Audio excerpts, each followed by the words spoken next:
بالی would اداکار سیف علی خان پر حملے کے کیس میں اب ایک اور گرفتاری۔ ڈکیتی کے ارادے سے گھر میں داخل ہوا تھا ملزم، ممبئی پولیس کا دعویٰ۔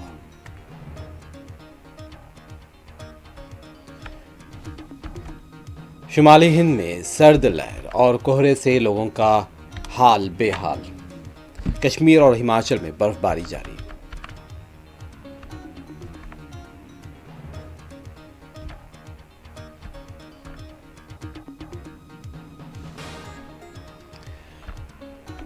راشن کارڈ کی فہرست میں نام نہ آنے والے پریشان نہ ہوں، تمام درخواست گزاروں کو راشن کارڈ جاری کیے جائیں گے۔ تلنگانہ کے وزیر اتم کمار ریڈی کا بیان۔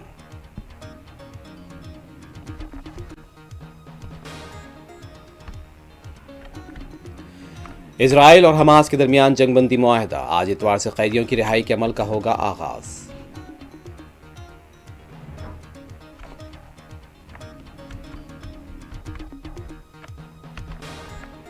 تل ابیب میں فائرنگ سے متعدد افراد زخمی، اسرائیلی پولیس کا بیان۔